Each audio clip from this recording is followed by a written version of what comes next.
I read the novel and was really interested in this corner of American history and American culture and storytelling, this particular time being told in this very intricate and intriguing way of how a family deals with such a traumatic upset within their home, and watching how a family's dynamic plays out over decades and how they try to come to some level of resolution over time in an already conflicted era of our American fabric.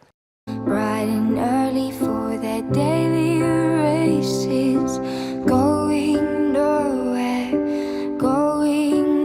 Vicky is a woman who has been a part of this Levov family since she was since she was a girl, really. I think she's grown up with them, grown to know them her entire life, and started working at the factory when she was a young woman, and has matured into various roles, now becoming the second and third hand to the Swede, Seymour, almost like a sister to him of sorts.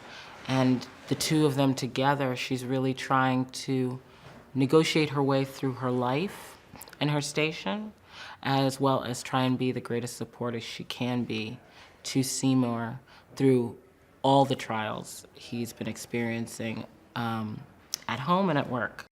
I think the relationship between Vicky and the Levovs is very unique for its time. It's very progressive for its time. I think she is, one, given a lot of responsibility that we don't often see a lot of women, and certainly not women of color at that time, being given, and given trust, full force and with full trust. And she meets them with their responsibility. The responsibility that's handed to her, she meets all of those tasks well. And she recognizes that that is an exceptional relationship. And it's also, reciprocal, that relationship as well. I hadn't seen a woman quite as dedicated to her work and her work family as I had seen in the character of Vicky, and someone who was trying her very best and to be her very best in the station of her life, and to use that platform to advance as she had. I hadn't really seen that before.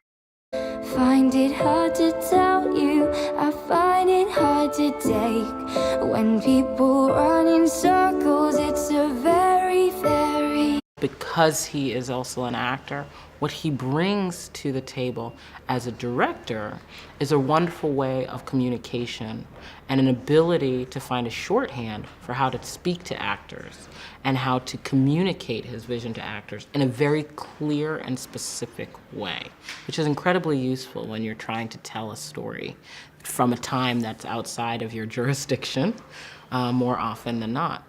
And I think the playfulness and the freedom that he brings also as a director is perhaps inspired from his acting as well, because he's willing to let you try. He's willing to let you try anything, and that's really exciting and very freeing. And it's from a safe space.